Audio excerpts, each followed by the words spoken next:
मुझे इतना गिल्टी महसूस हुआ। मैं उसी के एक दिन बाद मैंने दुकान छोड़ दिया। फिर मैं कसम खा लिया कि अब मैं जिंदगी में किसी को गुलामी नहीं करूंगा। भले मैं जिंदगी में 10 रुपये कमाऊंगा या 5 रुपये कमाऊंगा, लेकिन अपने खुद के मेहनत से कमाऊंगा।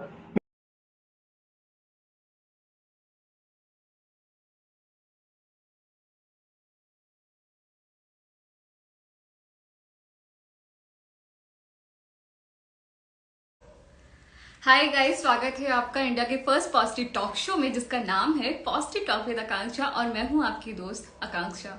तो चलिए प्रोग्राम शुरू करते हैं। रात का बज गया है 9 और आज जुड़ते हैं अपने गेस्ट के साथ। देखते हैं कि हमारे आज के जो गेस्ट है उनसे हमें क्या कुछ सीखने को मिलता है।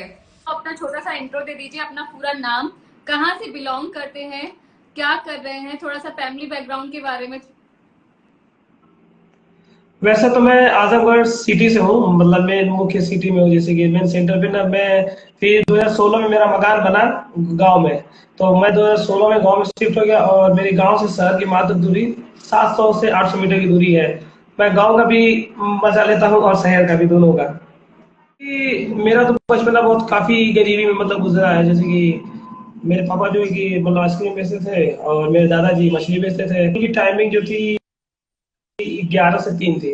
तो जब मैं 11 से 3 आता था स्कूल से, तो फिर स्कूल से आने पर मैं तुरंत चला जाता मछली, अपने दादाजी के पास मछली मतलब बेचते थे मेरे दादा, तो मैं उनकी हेल्प करने के लिए चला जाता था। फिर जैसे जैसे उनके साथ समय देता गया, तो कुछ दिनों बाद मैंने अपना मतलब मछली का बिजनेस चालू किया। ये करते करते फिर थोड़ा बहुत कठिनाइयां मतलब आई। फिर वो मतलब बोले कि यार पढ़ाई करो, पढ़ाई लिखाई पे ध्यान दो, ये सब चीजें क्या कर रहे हो। लेकिन फिर मैं उसके बाद मतलब बहुत ही काफी मैंने स्ट्रगल किया। उसके बाद फिर मैं कपड़े की दुकान पे काम किया, फिर मजदूरी किया, क्योंकि आर्थिक स्थिति मेरी उसमें बहुत कमजोर थी। क्योंकि मेरी 5 सिस्टर थी और हम 2 भाई थे। तो मेरे पापा जब आइसक्रीम बेच के आते थे तो 7 लोग के लिए गुल्लक रखा था। तो गुल्लक में सबके नाम से 5 रुपये 10 रुपये सबके नाम से डलाता था। ये जब साल की छुट्टियां आती थी, तो छुट्टी के टाइम उस गुल्लक को फोड़ा जाता था हम लोग। तो जब फोड़ते थे तो उसमें जो पैसा निकलता था, उसी के पैसे का हम लोग स्कूल का फीस जमा करते थे और ड्रेस किताब लेते थे। तो काफी संघर्ष भरा जिंदगी मेरा था। 2007 से ही मतलब मछली बेचना शुरू किया, 2013 तक। फिर 2013 के बाद मैंने कपड़े की दुकान पे काम किया। फिर जब कपड़े की दुकान पे फिर क्या हुआ कि इतनी ज्यादा पब्लिक थी, तो त्योहार का मसला था, तो मेरे मालिक ने मुझे 10 रुपये कम दिया, 2 दिन कम दिया। तो मुझे वो चीजें बुरी लगी। और कम बात पैसे की नहीं थी, बात थी कि बात व्यवहार का नहीं सही था, हमारे अंदर भी आ बात सही सकती है। है। हाँ। तो ये सब चीजें थी। तो मुझे बहुत बुरा लगा। फिर क्या, होली का समय था 2016। तो मेरे मालिक ने मुझसे बोला कि जाओ चाय लेकर आओ। तो मैं गया चाय वाली दुकान पे, तो चाय नहीं मिली। तो मेरा मालिक मुझे बहुत मतलब बहुत अच्छे से मेरे सामने पेश नहीं आया, मुझे 2 4 गालियां भी मतलब दिया कि भी तेरे को चाय नहीं मिलेगी वो। मुझे इतना गिल्टी महसूस हुआ। मैं उसी के एक दिन बाद मैंने दुकान छोड़ दिया। फिर मैं कसम खा लिया कि अब मैं जिंदगी में किसी को गुलामी नहीं करूंगा। भले मैं जिंदगी में 10 रुपये कमाऊंगा या 5 रुपये कमाऊंगा, लेकिन अपने खुद के मेहनत से कमाऊंगा। मैं किसी के अधीन नहीं रहूंगा। तो फिर क्या हुआ कि एक दिन मैं दुकान मतलब उसी तरह मैं बेरोजगार हो गया, 1 महीने घुमा उसी तरह, कुछ कोई काम वाम नजर नहीं आ रहा था। तो एक बुरी महिला थी, तो वो बोले कि बाबू साड़ी दुकान में काम करोगे। मैं कहा जी बिल्कुल। अब मेरी आर्थिक स्थिति भी बहुत काफी कमजोर थी। तो मैं उस दुकान पे गया, अपना इंट्रोडक्शन दिया। तो फिर वो बोल रहे कि आप कहाँ से हो। तो मैं बोला कि मैं हथिया गाँव से हूँ। तो उनको लगा कि किसी की, मेरा ये गाँव हथिया है, एक बहुत पुराना मतलब जमाने से है, और यहाँ पे कुछ लोग काफी कि मतलब ये सब विवाद हो रहा। तो वो उन्होंने मुझे सोचा कि कहीं ये भी वैसा ना हो। तो मुझे काम नहीं मिला। फिर मैं टहल रहा था हाँ। उसी तरह। तो फिर क्या हुआ कि एक दिन मेरे दोस्त ने बोला चलते फोटो शूट करा रहे। मैं कहा चलो भाई। तो उसमें मुझे बहुत इच्छा थी। तो क्या हुआ कि मैं जब वो तैयार होकर मैं गया, मुझे उस कैमरे की बैटरी निकाल ली पहले तो बंदे ने। तो मेरे दोस्त ने बोला कि अरे यार ये तुमको, मैं बोला तुम इन 4 लोगों को क्यों बुलाए हो। तो मैं बोला कि भाई देखो, अगर नहीं खींचना है फोटो तो मत खींचो, इस तरह किसी का इंसल्ट नहीं करते किसी के मुंह पे। ये बात हम साइड से भी उसे कह सकते थे। तो हम्म। फिर मुझे बुरा लगा। फिर मैं अपने कुछ कमाओ के मतलब मैंने 40 रुपये में सेव करके अपना रखा था। तो फिर मुझे गुस्सा लगा अचानक से एक बैग। फिर मैं एक स्टूडियो पे गया, तो कैमरा लेना है मुझे, वेडिंग करना है। तो वो बोले कि अगर आपको पर्सनली लेना है, शॉप में लेना है, तो आप कोई सस्ता कैमरा ले लो। अगर वेडिंग उतरना है, तो आप वेडिंग में के लिए अभी D 7500 ले लो। तो मैं गूगल पे सर्च किया। हाँ। तो फिर मैं जिस दिन कैमरा लेने गया, तो मुझे उस दुकान में पता ही नहीं था कि कैमरा कैसे चालू होता है कैसे बंद होता है। लेने तो मैंने ले लिया। फिर कोई 1,000 रुपया देता था, तो 1,000 रुपये में मैं शादी भी खींचता था, उसका हल्दी भी खींचता था और मेहंदी भी खींचता था।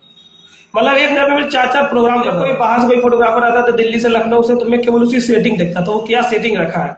तो वैसे मैंने कॉपीराइट किया करते करते करते करते, तो फिर तो मार्केट में बहुत मेरा नाम चलने लगा कि अरे ये नया नया भी लड़का आया है, जहाँ हम लोग बुकिंग 10,000 में काम करते हैं, ये लड़का 1-2 हज़ार में करके दे देता है। तो इससे जो हमारे संगठन था फोटोग्राफी का, इससे बहुत काफी असर पड़ा। तो फिर मुझे एक दिन लोग बुलाए, बैठाए, समझाए कि बाबू अगर आप इस तरीके से काम करोगे, अगर आप 1 लाख का कैमरा लिए हो, तो आप 1,000 रुपये में खींच रहे हो, तो आप कितनी शादियां एक सीजन में खींचोगे कि आपके कैमरे का दाम और आपका मेहनत ताना निकल जाएगा। तो ये बात मैंने काफी सोचा। तो फिर मैं वहां से धीरे धीरे, मतलब मेरा जैसे कि जितने मतलब फेसबुक इंस्टाग्राम पे लड़के सब फोटो अपलोड करते हैं, तो मैं 100 रुपया घंटा लेता था। 1 घंटे का 100 रुपया, 150 रुपया, जो जैसा कस्टमर मिल जाए, किसी हाँ से सही 250 बात मिल है। जाता था, 300 मिल जाता था, जो जिस हिसाब से अपना मिल जाए। तो फिर मैं सोचा कि यार इतना मेहनत करता हूँ तो मुझे ज्यादा प्रॉफिट नहीं आ रहा। फिर मैंने अपने बेस पे एक वेडिंग खींचा, तो एक वेडिंग में मुझे प्रॉफिट हुआ सीधा 9,000 रुपया। तो मैं कहा कि अगर मैं 10 काम कर रहा हूँ 10,000 में, तो मुझे 10,000 मिल जाएगा। अगर मैं 10 के बजाय अगर 1 या 2 काम करूंगा तो मुझे 10,000 मिल जाएगा। तो मेरी चीज है बस ये है कि थोड़ी मतलब स्ट्रगल करना पड़ेगा, मतलब थोड़ा अपना मार्केट खुद बनाना पड़ेगा, वैल्यू। तो फिर उसके बाद मैं कहा कि आप लोग काफी, मतलब मेरा काम तो बहुत अच्छा होने लगा धीरे सीखते, क्योंकि मैं एक साल एक स्टूडियो पे गया, मतलब वो अजनबी बन के मुझसे मिले। तो वो मुझसे बोले कि बाबू फोटो खींच ले, तो मैं कहा हाँ भैया मैं खींच लेता हूँ। लेकिन जो मेरा था, जो चीज कमियां थी, मैंने उसे उनके सामने रखा कि अभी मैं फिलहाल नया हूँ, मैं रेंट वेंट पे खींचता हूँ, ये सब जितने लड़के हैं फेसबुक इंस्टा आईडी वाले, सब मैं खींचता रहता हूँ। तो मेरी सबसे ये थी, मतलब अच्छी चीज थी कि मेरा फ्रेमिंग जो मेरी है, वो मेरी फ्रेमिंग बहुत अच्छी दादा के साथ तो मछली बेचता था, तो मुझे उस टाइम 5 रुपए मिलता था। और 5 रुपये क्योंकि मेरे पैर में छाले पड़ जाते थे, मतलब मेरा पैर में इतना पानी लगता था कि मैं बिटेक्स लगाता था, लेकिन बिटेक्स घुस के फेल हो जाता था उसे ठीक करते करते मेरे घाव को। अब मैं ही नहीं, ये काम मेरा भाई भी साथ में करता था, हम दोनों भाई मिल के ये चीजें करते थे। तो जब बाबा के साथ कुछ छुट्टी मिलता था, तो पार्ट टाइम बगल वाले में जो मछली बेचता था, तो मैं उसके साथ, अब उसका लगता था पानी डालने, जबरदस्ती मतलब वो करने लगता था, उससे थोड़ा व्यवहार पानी बनाता था। तो कुछ उससे 10 रुपये मिल जाते थे। तो उस टाइम 10 रुपये हम लोग के 100 रुपये बराबर था। इस टाइम में काम करता था मछली मंडी में, वाकई में मैं शुरुआती दौर में मैंने पढ़ाई पर उतना ज्यादा फोकस नहीं किया, क्योंकि जो हाँ। जो लड़का बाप को जलेबी तलते हुए देखा है, तो वो तो यही जानेगा कि उसकी लाइफ में पैसा ही बहुत कुछ है। हम्म। बताऊं, क्योंकि जब मैं कैमरा लिया था, तो जिस रास्ते से मैं गुजरता था, क्योंकि अब मैं अपनी लव स्टोरी बारे में कुछ बताना चाहता हूँ, क्योंकि एक बताना नहीं चाह रही है, लेकिन मैं बता नाम तो नहीं लूंगा बंदी का। लेकिन मैं उससे बहुत मोहब्बत करता था। लेकिन वो लड़की जो थी, मुझे रोड पे कैमरा लेके, मेरे हाथ में कैमरा देखती थी ना, तो वो ऐसे अपना मुंह बांधती थी, क्योंकि मेरा एक तरफा मोहब्बत था, उसके तरफ से कोई देगा, लेकिन मेरे तो बहुत कुछ था। लेकिन मैंने तो शादी के सपने तक उससे देखे थे। लेकिन स्विच वो होता है ना कि जब जगह बदलते हैं, तो इंसान का मतलब वो होता है कि वैल्यू भी बढ़ता है। लेकिन आज मैं काफी सेलिब्रिटी लोगों के साथ उठना बैठना, विधायक हो गए, नेता हो गए, सबके साथ में उठता बैठता हूँ। तो एक दिन क्या हुआ कि मैं उस संजोग से मैं उस लड़की के घर गया शादी खींचने। वो ना चाह मुझसे अच्छा। फोटो नहीं क्लिक रही। लेकिन आखिरी में एक ऐसा मोमेंट आया, जब उसकी फैमिली का मैं पूरा हाँ ग्रुप खींच रहा था, लेकिन उसके घर की शादी मुझे डायरेक्ट पार्टी के माध्यम मिला। अचानक अटेंडम मुझे हाँ। जाना पड़ा। तो जिस बंदे ने मुझे भेजा, तो मैं कहा कि यार आप मुझको उसके घर भेज रहे हो, जानते हो कि मेरा उससे मैटर है, वो पता करेगी कि नहीं करेगी मुझको। अभी क्या पता, अभी वो सबके सामने बोल दी कि मैं खिंचवाऊंगी, तो वहां मेरा इंसल्ट हो जाएगा, मेरा मामला उभर जाएगा। तो उन्होंने बोला कि अगर ऐसी बात रहेगी, तो मैं अपना सारा सेटअप, जो इतना क्रेन ड्रोन एलईडी बॉल सब चीज में पैकअप करके मैं घर आ जाऊंगा। इसलिए भैया वो तुम्हारा मैटर है, वो मेरा मैटर नहीं है। अभी एंड वक्त में मैं लड़का कहाँ से लाऊंगा काम करने के लिए। तो फिर वो लड़की मतलब उस टाइम भी मतलब मुझसे मुंह छिपाती थी हमेशा, मतलब कैमरे के सामने नहीं आती थी।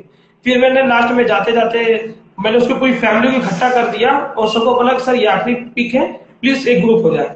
तो फिर जब मैंने ग्रुप दिया, तो वो ना चाह के मजबूरी में कैमरे के सामने आई। फिर सब लोग जब जाने लगे, तो मुझे पीछे आई, मेरी पीठ थपथपाई, बोली कि अरे यार मेरा फोटो नहीं खींचोगे, सबका खींचे हो। मुझे इतना प्राउड फील हुआ।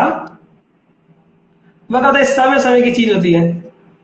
समय समय की फिर मैं चीज कह रही होती है। हूँ जी। फिर फिर मैंने बोला कि भैया तुम पोज तो मारो, खिंचुआ क्यों नहीं, इसीलिए तो मैं आया हूँ।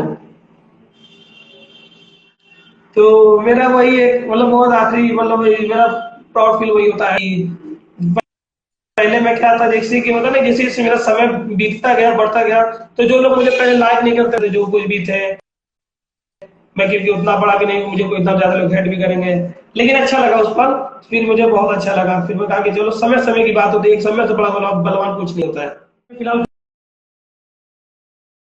ब्लॉग पे लेता हूँ आजमगढ़ की जो कुछ अच्छी चीजें हैं, जो पुरानी चीजें हैं, जो बेसिक चीजें हैं, जो प्राचीन चीजें हैं, सबका वही मैं अपना ब्लॉग वगैरह शूट करता हूँ। और जब मेरा सीजन आ जाता है वेडिंग का, तो वेडिंग का अपना काम करता हूँ। मैं मछली जब मैं मतलब जब मैं छोटा था, जब मैं काम करता था, तो मुझे मेरे मोहल्ले के कोई नहीं जानते थे। लेकिन जैसे कि मेरे जगह पर ना, अब मैं जैसे कि किसी होटल में जाता हूँ, तो मेरे मोहल्ले के लड़के कुछ हैं, मतलब कुछ दोस्त हैं, अगर देखेंगे तो कहेंगे, अरे भाई आप बड़े आदमी हो भाई, अब हम लोग साथ कहाँ खाओगे, उठोगे, बैठोगे, पियोगे। तो मैं कहा भाई देखो, ये आपकी थिंकिंग गलत है। जब मैं उस जगह पे था तब मैं बड़ा आदमी नहीं था, लेकिन क्योंकि मेरा प्रोफेशन ऐसा है कि मैं बड़े लोगों के साथ भी उठता हूँ, छोटे लोगों के साथ भी बैठता हूँ। ऐसा नहीं है कि मैं वेडिंग फोटोग्राफी करता हूँ, मैं किसी होटल में गया तो मैं बहुत बड़ा सही हो गया। जो मैं कल था वो मैं आज भी वही हूँ, बस देखने का नजरिया सही होना चाहिए। वही चीज है कि दो नजरें, ये दो नजरें सबको मिली हैं, लेकिन फर्क क्या जी, है? बस नजरिए का। चलिए मैम चलते हैं, आपसे बात करके मुझे वाकई बहुत अच्छा हाँ, लगा। थैंक यू और उम्मीद रमन करता हूँ कि जुड़ने के दोबारा भी लिए। एक बार आपसे बात करने का मौका मिले। जी। थैंक यू जो